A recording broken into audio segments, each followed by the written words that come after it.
But they talked the other day about when they were making progress, how it was like a football team cheering. Well, he said when he got to give them this news tonight, it was like a football team that had won the Super Bowl. Relief. Everybody is happy beyond words. That's a very hard expression to get across after 3 days of being out here. But speaking with the DEP representatives, everybody's excited, and they're going to use this adrenaline for the next step, and that next step is getting each one of those men up safely.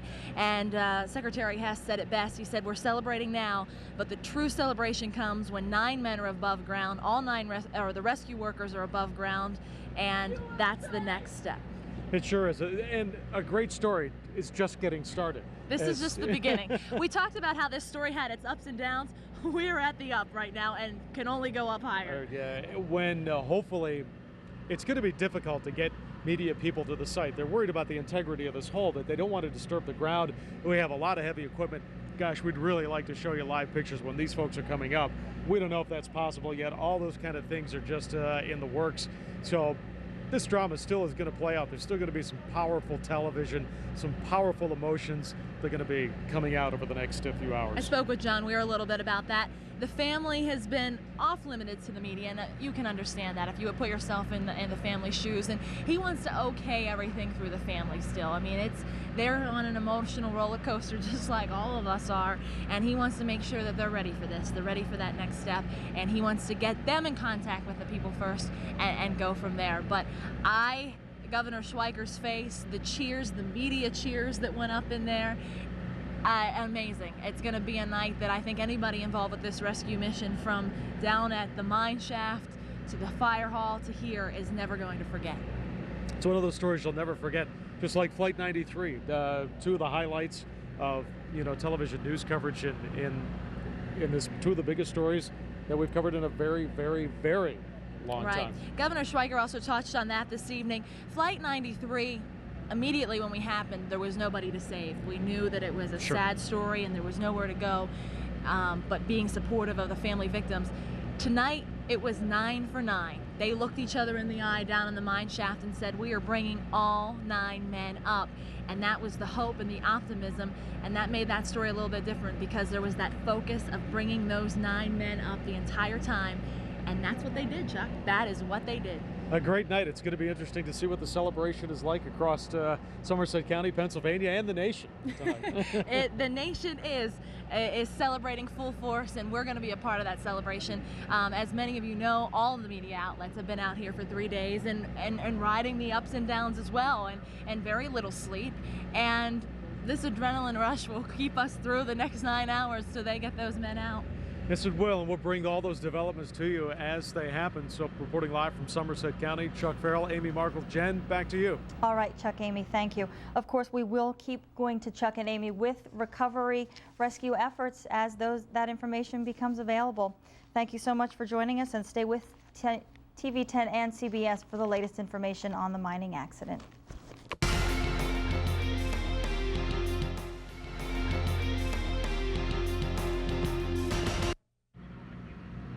A very happy Amy Markle and Chuck Farrell reporting to you from Somerset County tonight. We just wanted to come back and let you know that first rescue basket is headed down the shaft as we speak. The rescue effort, the official rescue effort, is now underway. And it's really following about the time schedule that the governor outlined before. He thought it'd be about 12:30 when that basket went down the first time, and we're pretty darn close to that. Also, we're efforting with the Department of Environmental Resources. All those folks are trying to put together a live feed from the scene so everyone will get to see the rescue, but that's just in the works right now, so we hope that works out in the next little while. There's been a lot of talk about getting these men into such a little, the basket that they've built. Governor Schweiker actually tried the basket out himself this afternoon, getting in and out to see how it was going to be, the tight confined quarters, but compared to the quarters these men have been in the last 3 days, it's small, but it's the life-saving device that will bring them up out of the ground. That's going to do it for us. We hope to come back with you again when we can show you some of the pictures, hopefully, of these of the rescues or the recoveries as they go along. Reporting live from Somerset County, Chuck Farrell, Amy Markle. Now back to regular programming.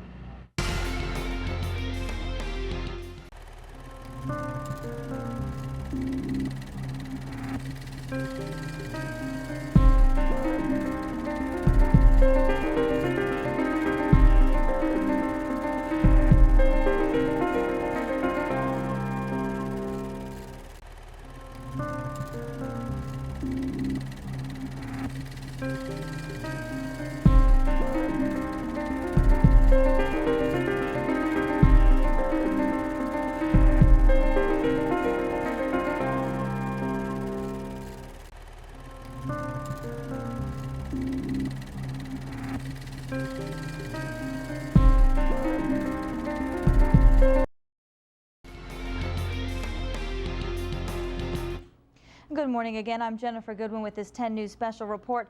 A happy ending in Somerset County this morning. All 9 miners who have been trapped since Wednesday are alive and well. The effort to remove them from the mine is now underway. We expect to bring you live pictures of that rescue momentarily, courtesy of Skylink 10.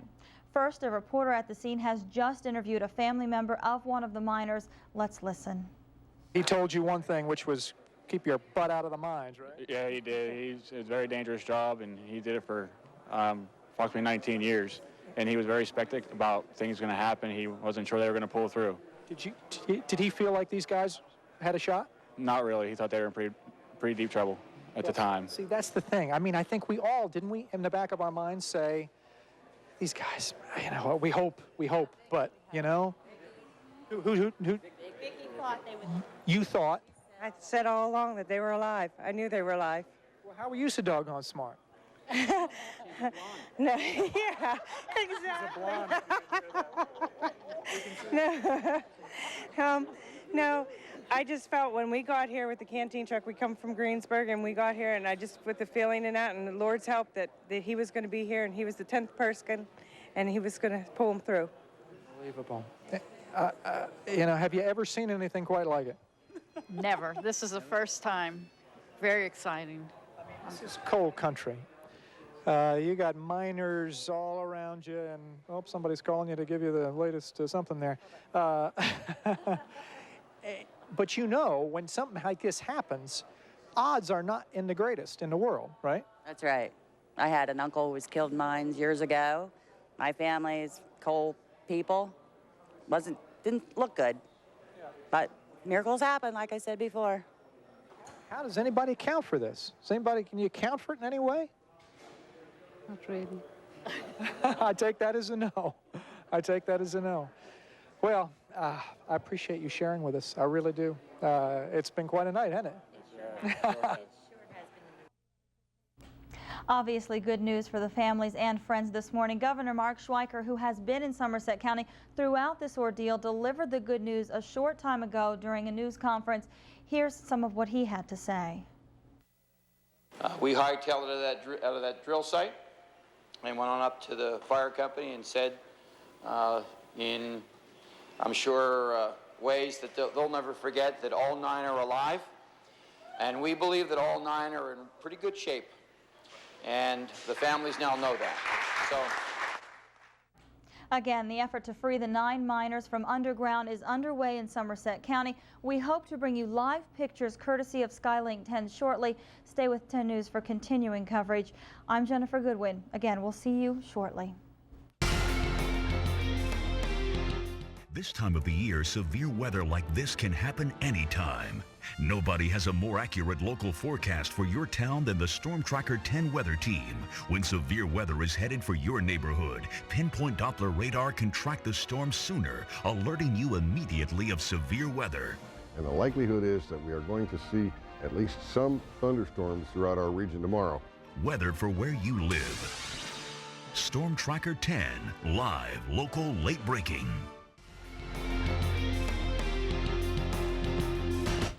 Good morning. I'm Jennifer Goodwin with this 10 News update. Again, we apologize for continuing to disrupt your programming. We're just trying to get out this good news that Governor Mark Schweiker has announced to us just a few hours ago that all 9 miners in Somerset County are alive. Now we're joining Chuck Farrell live in Somerset County now with an update on the reaction that's going on since this news has been released. Chuck. Jen, everybody's scrambling at the moment. There's being a hastily called news conference inside. We think it's to confirm that the first miner has been brought safely to the surface. While that news conference forms up, going to talk a little bit with Scott Roberts. He's the Deputy Secretary for Mineral Resource Management of the DEP. Now you have to catch this. You were the man in Harrisburg kind of pulling this all together, getting all the equipment here that was needed? Yes, Secretary Hess was in command of the situation here, so my role was to handle the logistics of the situation in Harrisburg, make sure the men and material were in place to effect the rescue. So were you the guy that was going, I've got to find 10 big pumps, I got to make calls to whoever? Absolutely. We were making calls to the various industry associations, sending the word out to their guys that we needed pumps, needed them right away. did that locally, and then we started looking for big pumps further away, arranging state police escorts to bring them across the turnpike, air transport for some that were flown in from Scranton, any number of logistical operations like that. And then, how did you make it out here? Could you just not stand being in Harrisburg anymore? Absolutely. My role sort of wrapped up. I was in the office all day. Today, went home and caught a couple hours sleep, and driving my family crazy. They just said, get out there. And so I jumped in the car, and I think I probably broke all the speed limits on the way out. But, and how did you hear about, if you're on your way over, how did you hear that the 9 miners were safe? Well, actually, I'd been listening to various news broadcasts and had heard the breaking news, had the news conference with the governor on it, and as I was coming through the toll booth here in Somerset, I heard the cheer go up from the announcement that all 9 were alive.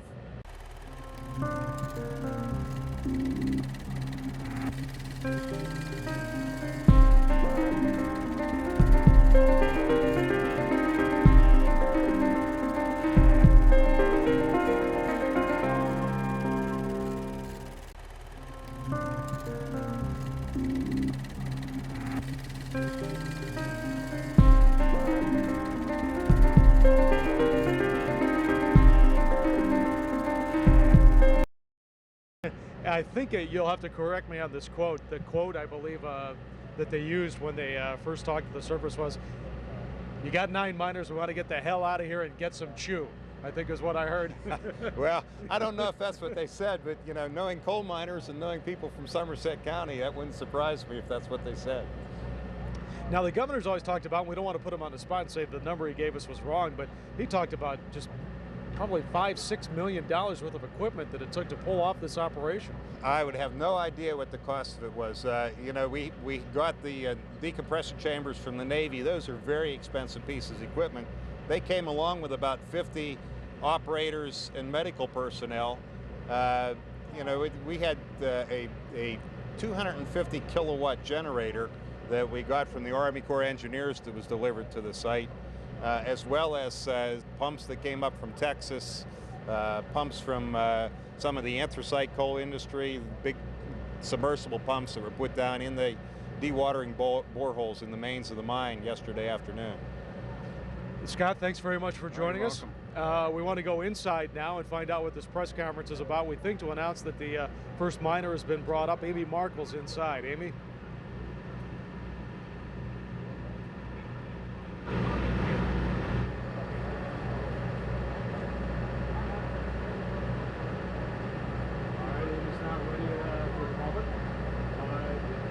David Hess is the one who is speaking at the moment, the director of the Department of Environmental Protection. As soon as we clear up a few technical problems, we'll go back to, we'll go inside and see what he has to say, or we'll make contact with Amy Markle and chat with her a little bit more about exactly what he has to say. But Scott, let's pick up where we left off for a second ago. I was wondering, you were saying, you know, you had to pick up the phone and make some phone calls, but did your phone ring in the other direction? Were people calling you with offers of help? Absolutely. Our entire staff in Harrisburg, as well as at our offices in Evansburg, Greensburg, we're getting lots of calls from people offering equipment help, offering people, and offering suggestions on how to go about doing this. All these things were really appreciated. We had more offers of equipment and people than we could use, but we really appreciated everybody's spirit, the can-do spirit of affecting this. Do you have a better idea than maybe most folks about how many people are actually out there with all this equipment, all these? Because we kept getting different numbers about how many. You knew how many people came with the chambers. That's why I was curious. Actually, you know, we didn't bother to stop and count. We weren't asking those kind of questions. We were saying, get there. I really don't know. I couldn't even tell you how many of my own staff came down, but we did have people from our active mining program, the abandoned mine program, as well as deep mine safety.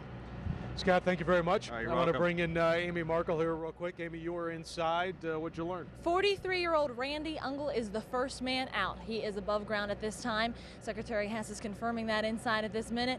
Good news. We've got 1 man out, 8 more to go. And so they're going to keep us updated as the men come out. They've set up another briefing area inside of the media staging area. 1 man's out, and they're getting ready to go down for the next one.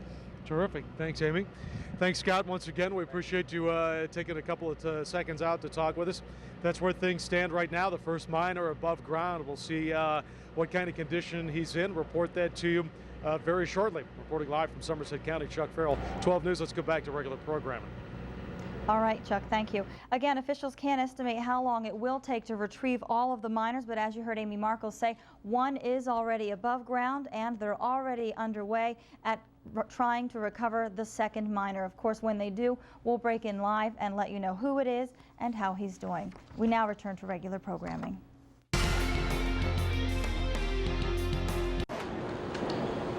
I don't have the exact time, but I can tell you that it had cap lamps, water, blankets on it. We got some word back from the miners saying that we've been waiting for you. And the mood is obviously very high. Spirits are jubilant. They are complaining of being hungry, but they're alive and healthy. And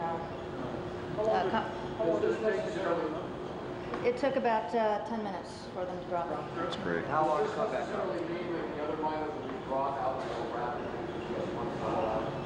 Can't say for sure. It depends on their condition. That I don't know either. Was there a 20-minute round trip then? Down and up? It was 10 minutes down. You know, they took great care bringing him back up, so it may have taken a little longer. There's a little more weight on there. Did you describe his physical, what he looked like? Don't know what he looks like, just know that he's 43. Ladies and again, gentlemen, he's alive. Any sense of, as he was going down there, how it went through the shaft? Not heard of any complications, so. Go through the speedy process, where 5 minutes up, 5 minutes down? Well, it's 10 minutes down, and again, I don't have the exact amount of time coming back up. And he was able to walk on his own to the stretcher from where he was?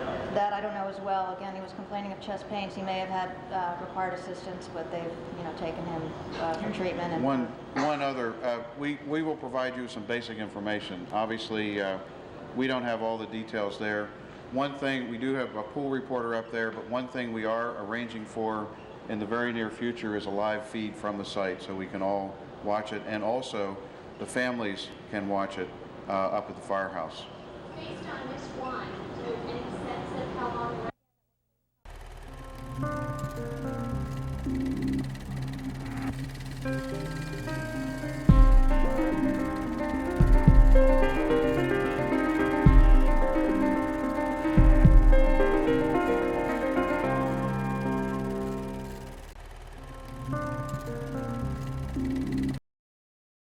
Again, that was a news conference that wrapped up a short time ago, reporting that 43-year-old Randall Fogel of Garrett was the first miner taken out of the mine, and the Associated Press is reporting that when he was brought to the surface, he was placed on the stretcher to the applause of rescuers. Now, since the news conference, a second worker has been rescued. We do not have that person's name yet, but all miners are said to be in good condition.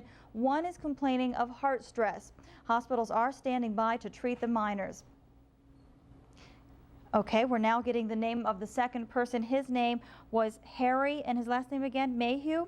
And we have here that he is from Myersdale. So the second person taken out of the mine, Harry B. Mayhew from Myersdale. Of course, we'll continue to update you as each of the miners is taken out of the mine. With 9 trapped, 2 out, that means 7 to go.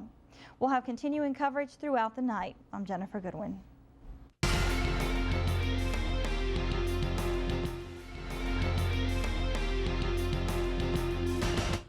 Good evening, I'm Jennifer Goodwin with this 10 News update. We now join a second news conference that's taking place after the miners are being released from the mine. We join now David Hess from the DEP.